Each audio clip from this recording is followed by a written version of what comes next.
Welcome back to the Bourbon Note, everybody. I'm Ben. I got the brand new Maker's Mark bottle on the bar. Let's get into it.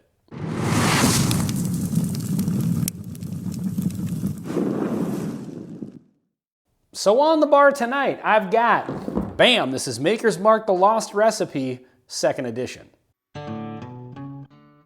So this bad boy is the 2nd edition of this Maker's Mark Lost Recipe series. I don't know if this is a Costco exclusive. I think I heard something about that. Did find this at Costco, 59 bucks. So, you know, I'll bite on that for a Maker's Mark limited edition. Now, one thing to be noted about, this Lost Recipe series is basically these are just single barrel stave profiles that were never picked. And they do contain the French mocha stave that has been discontinued. So that's what's kind of special about them. But again, they're just a stave profile that wasn't picked. So somebody back when the mocha stave was available could have picked this stave profile for their single barrel. But then the good people at Maker's Mark put together, I'm assuming, what they think is a really good combo and put these out. They had the first one last year, 2024, so now 2nd edition is 2025. So apparently this is a once a year situation, 110.9 proof. So I tend to be a fan of anything Maker's Mark at cask strength. On the nose, this is actually really nice.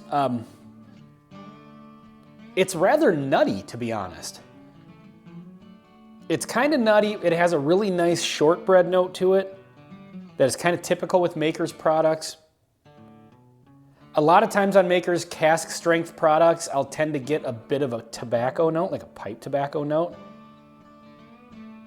And it's here, it's faint, but this is a lot of that shortbread, nutty and oaky, with a really, really nice layer of caramel on top of it. So far on the nose, this is great. And the mocha does come through a little bit. There is a chocolate note to this. So let's get into the palate, see what happens.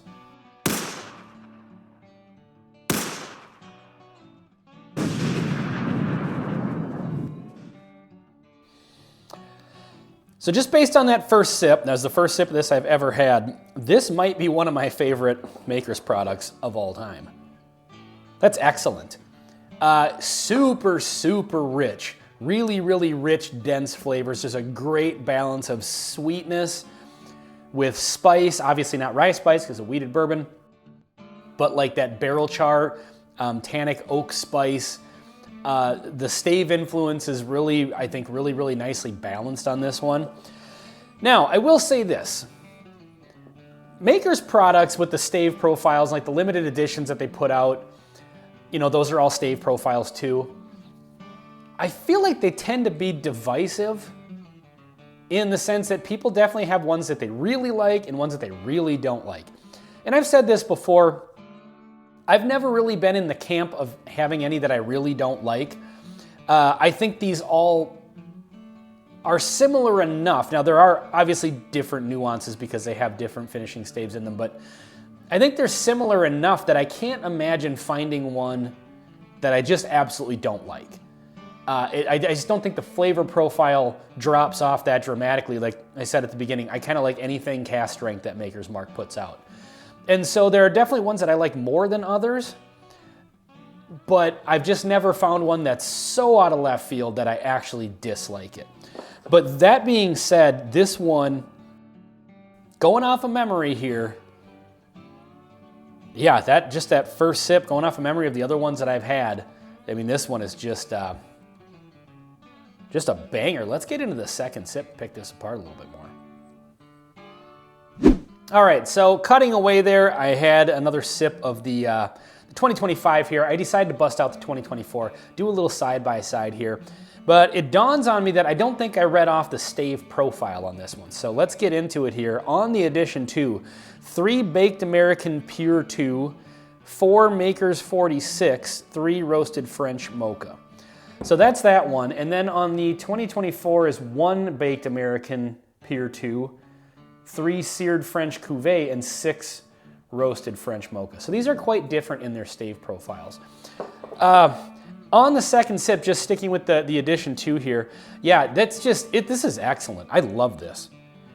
This is just so well balanced with just a great sweetness, just the right amount of nuttiness, and just the right amount of spice. This is just like, I don't know, like Christmas cookies or something. It's just so good. So let's compare the 2 here real quick just to see, because as I said, you know, there are differences between these, but I've never found them to be maybe quite as drastic as some people do. Definitely a difference on the nose. This one just really leans into that shortbread flavor. It's like shortbread, almond butter, like some caramel drizzle on top of it. And then this one almost has a lighter vanilla. Yeah, I'm definitely getting more vanilla off of the 2024. Very light vanilla and light caramel. It's not as dense as the 2025, and I was a big fan of this 2024. So I'm gonna get one more, well, you know what? I've already had a couple sips of the 2025. Let's get into the old one here. I am gonna raw dog these. I don't have any water. They're both Maker's products. I think raw dogging them will kind of help like really show a stark contrast.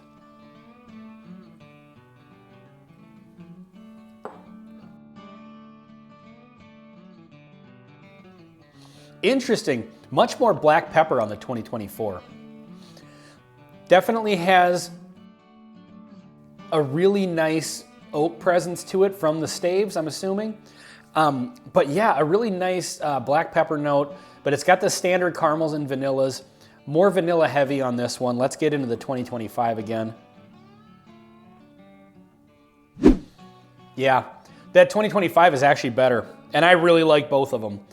The 2025 comes across as having like a premium level drinking experience where it's got a little more viscosity to it. And I feel like that can really be the difference between a good bourbon and a great bourbon. Because sometimes bourbons have really, really nice flavors to them, but they're just a little thin. Not thin in flavor, but they're thin in texture. And when they have that little bit of texture, it kicks it up a notch. And I feel like this one just has a better texture to it. But yeah, both of them really, really good. If you like Maker's products at all, highly recommend both of these. But definitely, this 2025 is a banger for sure. I'm gonna do one more side-by-side comparison before we get into the obligatory bourbon note blend. So one of the things that I try not to do on this channel is oversell a bourbon, because I get too excited about it and then I set the expectations too high. But this thing is a monster to me, as far as I'm concerned. And maybe it's just because, A, I already like Maker's products, but I feel like this is a Maker's product that's tuned perfectly to what I'm looking for out of like a stave profile Maker's product. And so in that regard, yeah, this thing's a banger. I will probably back this up, especially for the 59 bucks. If I go back and they have more of these, I'm gonna back up a bottle of this for sure. And so, yeah, can't recommend this enough. If you do like the Maker's Mark, cast strength, stave finishing, you know, any variations of it, I would 110% recommend trying this one.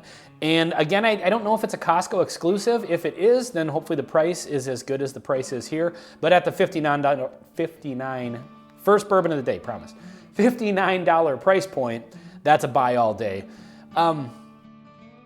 I want to put this in a blind maybe with some other Maker's products, because that's really when you can tell. I mean, there's a stark difference between these two. Both of them are excellent. But sometimes, you know, they can bring out different flavors from each other when you drink them side by side. So that'd be fun to do a blind. I would also like to do a comparison of this one versus the probably my favorite Maker's product of all time.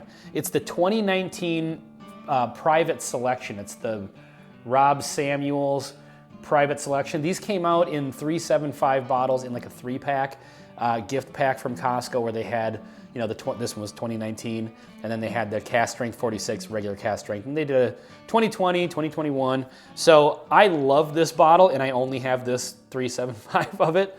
That is the second one I've had. But this one, while it shares really not a whole lot in common as far as the stave profile is concerned, somehow still really reminds me of that one. So at some point, I think I'll do a head-to-head between those two, because that one back there, that 2019, is probably my favorite. So anyway, folks, let's get into the blend. I've said before, my blends haven't been great lately, but I feel like there's just no way this cannot be really good. On the nose, really good. Suddenly it's much oakier on the nose. That's weird. Because now there's 20 staves involved instead of just 10 from each, you see. It's bourbon note math right there. Cheers.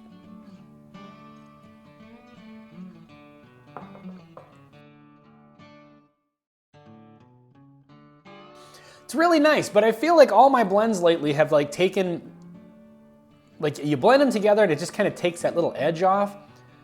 Like it smooths it out for some reason. I don't know what the science is behind that, but it seems like it's happening. It's very real to me. So I tend to like it when it has a little bit of a sharp edge.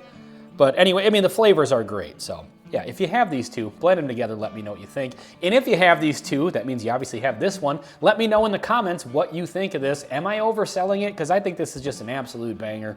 Let me know what you think about it. If you have seen it anywhere besides Costco, I suppose I could probably look that information up, but you know, it's too late for that now. So anyway, folks, this has been Maker's Mark, the Lost Recipe Edition 2 on the Bourbon Note. I'm Ben. Please like, comment, and subscribe if you haven't already. We'll see you on the next one.